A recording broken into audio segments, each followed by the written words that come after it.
Good morning, everybody, and welcome to June's monthly safety advisory call. Today, we're going to be talking about heat stress and fatigue. It's a timely issue as we're moving into summer. My name's Mike Hartnett, and I'll be hosting this presentation. So let's start with the same spot I always start, advice. If you have a question that's safety related and you want to talk to a subject matter expert or a safety professional that really knows what they're talking about, here's a resource to all FCA members. You can reach out and call the FCA safety line or reach out by email to safetyhelpline@finishingcontractors.org. Either way, that information will get to a safety professional and they will reach back out to you. It comes across my desk. I'll talk to my team, see who has the most knowledge related to that question, and have them get back to you and respond promptly. So if you want some advice, if you have a question, if you are running into an issue and you don't really know what the right way to solve it is or how others have solved it in the past, give us a call. So we're going to talk about heat stress because we're going to be working in hot weather coming up, and it's important that we understand how that impacts us.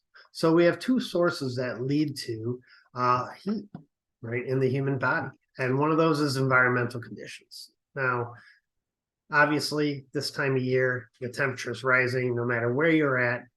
But here in the Chicago area, we have the temperature going up, the humidity going up, and I'm sure many other places around the US and Canada are having the same issue. And it's more impactful at this point in time than it is later in the year because we're not necessarily acclimated to the heat yet. So we can be impacted by lower temperatures than we would be later in the year when our body has gotten used to that heat a little bit. So those environmental conditions are always going to be impactful. And the other side of it is internal heat. So we generate our own heat. And when we work, we generate more. Right? That physical labor is always going to be impactful. So when we're looking at heat-related illness, there's generally three factors that are going to impact, right? Heat, humidity, and physical labor. Now, the human body has an evolutionary benefit that allows us to cool down through evaporation of sweat, right? This is why we don't sit there panting when we're hot, like our dogs do and other animals. Now, this has been very valuable over our evolutionary time. It's allowed us to run down animals over long periods because we can reduce that heat, right? The problem is that the more humid it is, the less that evaporation works. And I don't know about you, but I have worked in Chicago when there was 100% humidity and high temperature.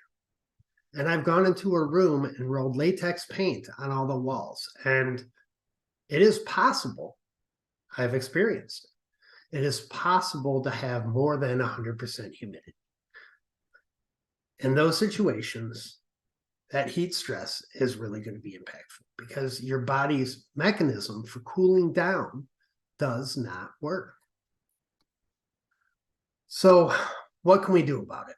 Well, the first thing, most important thing I think you can do about it is go ahead and download the OSHA NIOSH Heat Safety Tool. Now, this is a very valuable tool that can really help you assess what the temperatures are in your area, what the hazards are in your area. Now, if you download this app, it's NIOSH OSHA Heat Safety Tool. You can do it on a Google Store or Apple Store. Either one has it. And it doesn't report any of that information back to OSHA. What it does do is give you a heat index of where your phone is currently located, right? It uses GPS to tell you what your heat index is. It also lists what symptoms are for what stage of heat illness. So that if you have somebody that's acting a little differently, you can look on the app and it'll pretty quickly alert you to what level of heat stress they have and the first aid steps to take. And it'll also have hat illness prevention. Sorry about that. It's a misspelling on the presentation on my part. Heat illness prevention. So depending on whether you're yellow, orange, darker orange, or red on this app, it will tell you what the proper steps are to prevent heat illness when working in there. So, when we're working in our 80s with high humidity, we have some issues, right? There needs to be caution. But we get in the 90s and hundreds, and we have some serious situations. And obviously, we get up to above 120, we're going to have to put in some breaks, if not call out on the day. So let's talk about some of the symptoms. Heat stress. The most common problems you have are dehydration, right? Heat rash, heat cramps, heat exhaustion, and heat stroke. Each of these are different levels. So as you move down this line, your symptoms are going to get worse and the outcomes are going to get worse. Right? Dehydration is pretty simple. Body uses more water than it's taking in. And there's lots of reasons for this, right? We want to make sure that we have, for our employees, water available. On those days where you're reaching caution, you should also be providing Gatorade, some type of electrolytes. They have Squencher packets you can pour into water. Squenchers is just a brand just like Gatorade. Sometimes I've seen people bring coolers of Squencher or Powerade popsicles, which can be very useful in those extremely hot days. So we have lots of tools we can use to fight dehydration. Signs and symptoms of dehydration, obviously thirst, dry mouth. You can get a little bit lightheaded, feel weak. Darkening of the urine. These are signs that we can go ahead and put up in our restrooms or our porta potties. So asking our employees to gauge the color of their urine and know whether or not to drink more, right? So there's plenty of posters out there you can get, or even printing out something like this slide, and putting it up in a porta potty could really help prevent it. So how much water do we need to drink? Well, they say we need to drink 4 cups an hour, 2 gallons per shift, right? So that ends up being 8 bottles per person per shift, right? So that's a lot of water. And I don't expect all of us to drink that much water, but we definitely need to make sure that we're providing enough water for that to happen. Sorry about that. So we need to make sure that we have the water available, 8 per person. So if we have a crew of 4 or a crew of 3, we need to make sure we have a 24 pack each day, right? So that's a lot of water. We want to make sure they have it available. Water has to be potable, fresh, pure, and reasonably cool. It has to be provided free of charge to employees. Not allowed to make them buy it over at the corner store, right? We need to provide that water for them. We should really be trying on these days when we hit caution higher to really limit how many coffees, Red Bulls, colas, sodas, pop is being drunk, right? Because these are diuretics. They end up making the body not retain as much water, so you lose more in urine, and it can aid in that dehydration. We also want to drink those electrolytes, right? So electrolytes are good. We don't want to drink all Gatorades, because all Gatorade, if that's what we're drinking all day long, it can kind of shift us out of ideal hydration. We should really drink 1 Gatorade for every 4 waters. So heat rash. Heat rash is one of those earlier stages of heat illness. It comes from excessive perspiration, and that sweat stays on the skin, causing irritation. It's pretty common, and it is irritating. So what we end up having is those clumps of bumps on our skin, neck, upper chest, groin, and elbow creases. Right? This is a sign that heat illness is setting in. Next is heat cramps, right? We've gotten our body chemistry out of whack, generally not enough salt in our body system or in our blood, and we end up with tired muscles and cramps, right? So the muscle spasms, we need to make sure that when we get these, that we're taking out of the heat, right? Cooling down, making sure we're hydrated, replacing some of those salts with a Gatorade, right? The next step is heat exhaustion.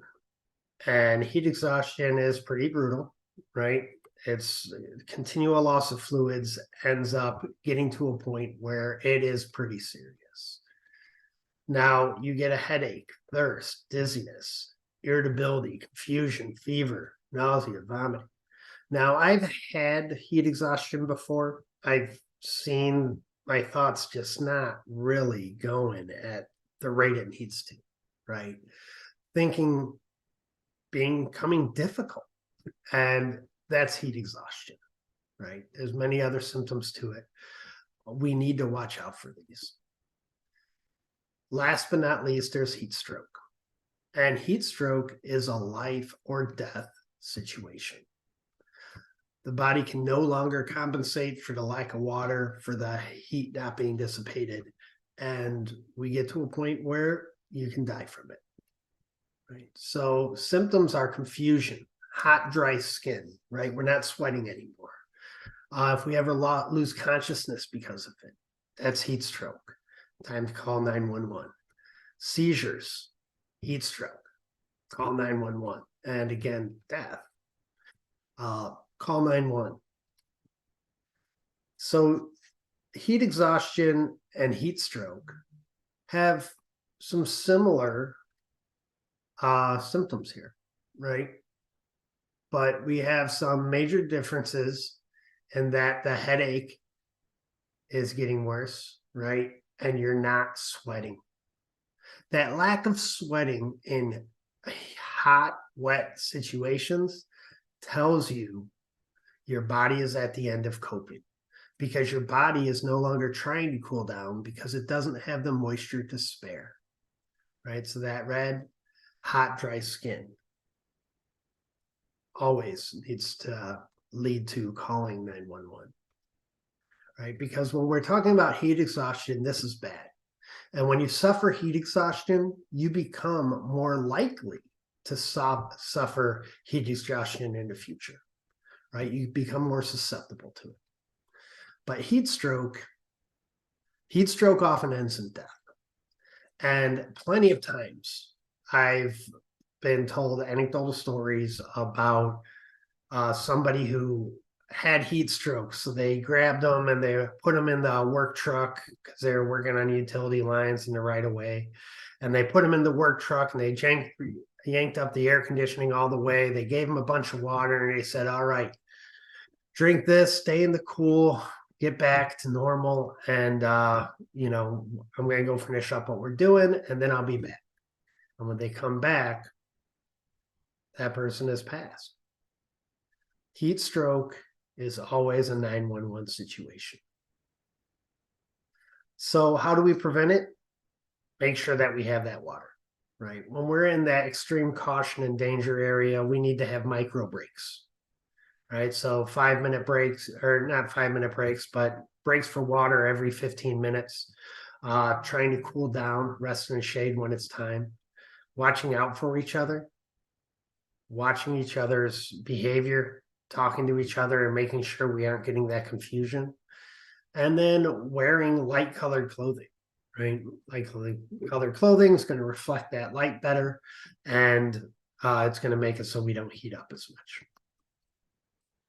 So we want to make sure that all of our people know what to do in a heat stress situation, right? If we have somebody suffering from this illness, if we have somebody that's got heat exhaustion or heat stroke, we need to make sure that we tell the supervisor immediately, right? If we have heat rash or muscle cramps, we want our employees to tell the supervisor immediately that as well. But when we have heat exhaustion, heat stroke, they need to tell the supervisor, right? We need to call for emergency assistance, 911. It's very important that we call 911. If we have somebody showing either symptoms of heat exhaustion or heat stroke, these are very serious. Because if we have heat exhaustion, we don't know how close to heat stroke that person is. And that person may be right on that line and headed towards that heat stroke. So what we want to do is start first aid, move them to the shade, take off some clothes, right? Put some ice packs under arms, on the groin, forearms, soak that clothing in cool water if you have it, right? And provide them with water to drink. That's really important that we go ahead and take care of our people when they have heat stroke. Remember, 911 is what we need to call when we have that issue. We really need to make sure that we don't have people dealing with this heat exhaustion, right? Or heat stroke. Now, you do not need to have the precursor to have the next illness. What I mean by that is if you don't get heat rash, you can still get heat cramps. If you don't get heat rash or heat cramps, you can still get heat exhaustion, right? So don't say, well, there's no heat rash, so it isn't an issue. Look for the symptoms at the level that they're at and assess it from there. All right, so next, let's move on and talk a little bit about fatigue.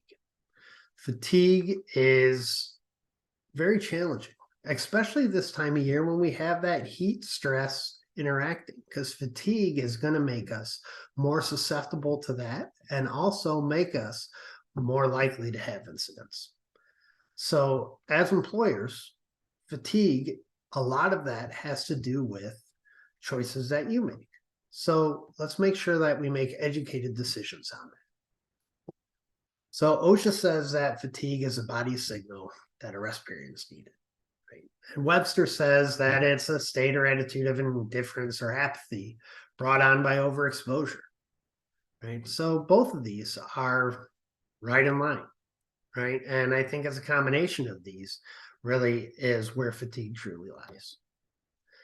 So when we start looking at fatigue, we start looking at different shifts, right? When we are sleeping a different shift than we normally do, or if we're working on a shift that is outside of our circadian rhythms, right? It can really cause more injury. So when we shift to night shift, there's a 30% increase in injury rates on night shift than there is on day shift. Evening work also increases in a sizable amount. We start looking at those extended shifts, 10 hours, 12 hours, and we really raise that injury risk, right? I know I've worked 7-10s before, and, by, 4 or 5 days into it, I was a zombie until we finished that project.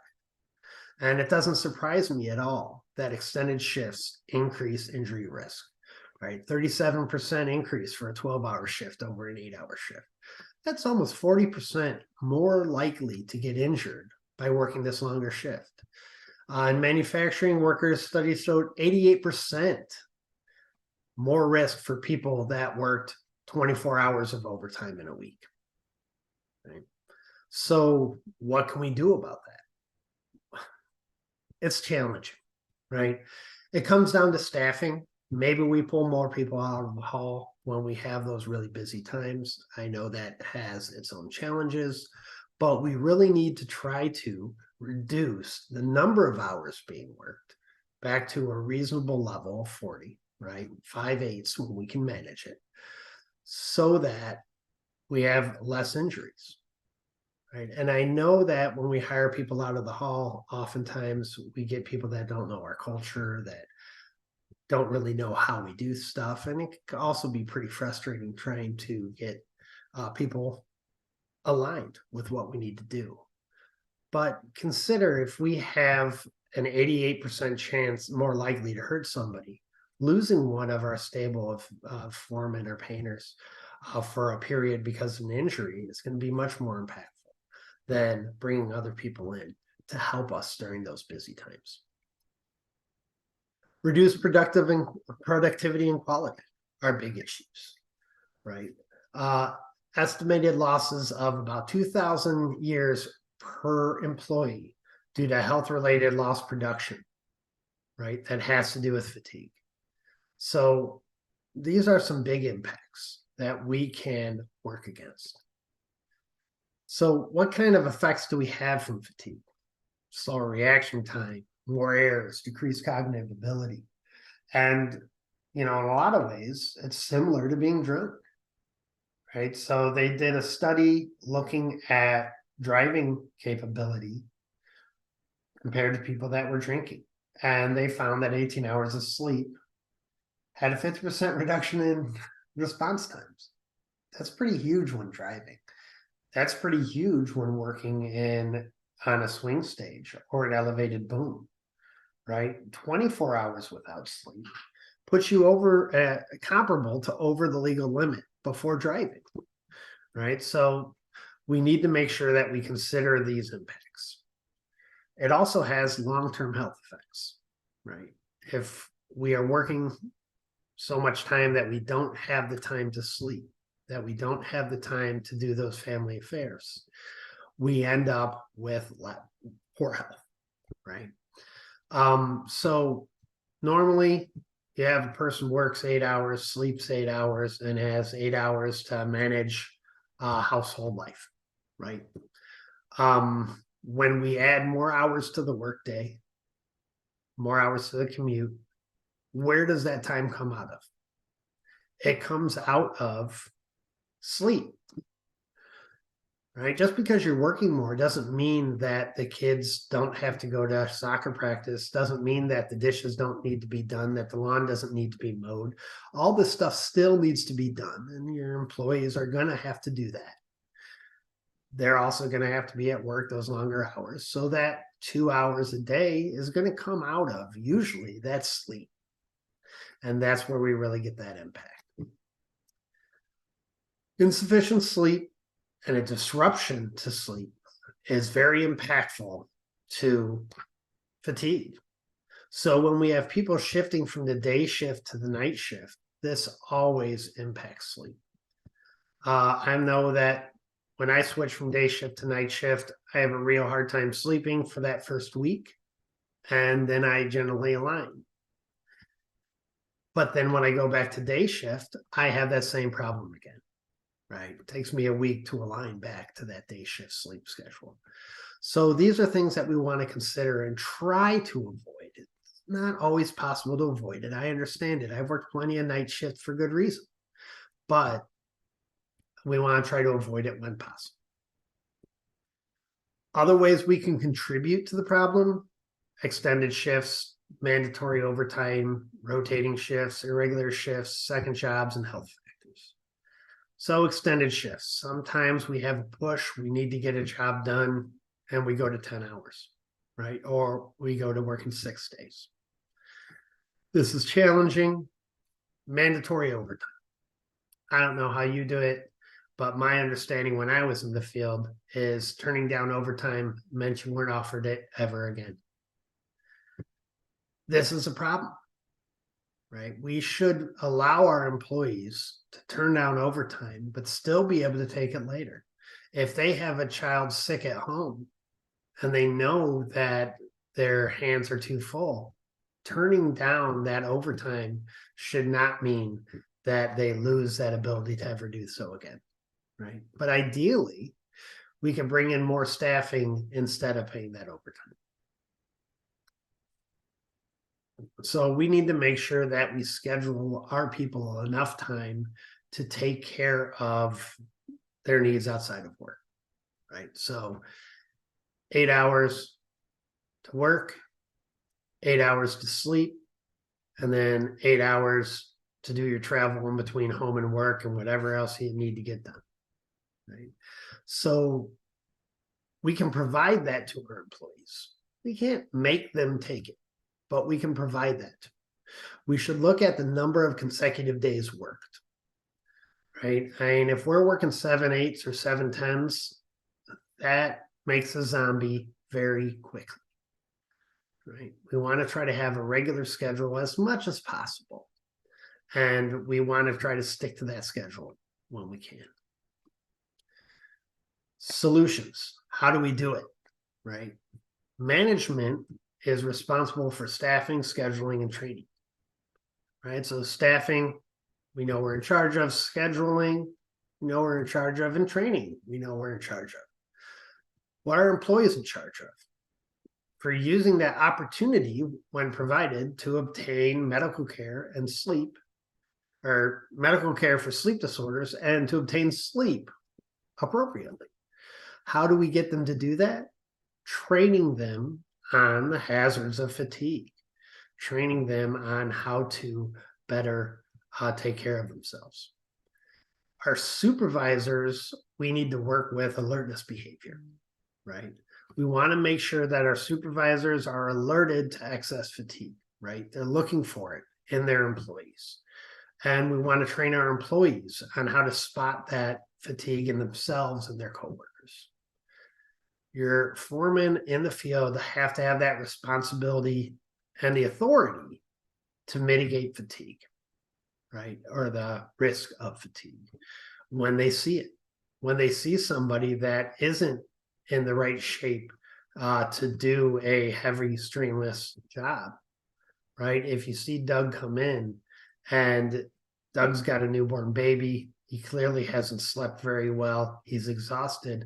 Maybe today is not the day to have him back rolling block filler all day long, right? Maybe we should find a job that's a little bit less physically demanding in those situations. As a foreman, it's important that we look at that. As employers, it's important that we train our foremen on what to look for. So encouraging rest breaks and breaks for exercise and enhanced alertness during night shifts, off shifts are really important. And I will leave you with this thought. Heat and fatigue go together like peas and carrots. Right. We want to make sure that as our seasons change, as we get in that hot period, that we're looking out for it, that we're protecting our employees, that we're training our supervisors and our employees to take care of issues, nip them in the bud before they become injuries and illnesses. If you have any questions, as always, reach out to the FCA Safety Helpline. Thank you very much. I appreciate your time and be safe out there. Thanks.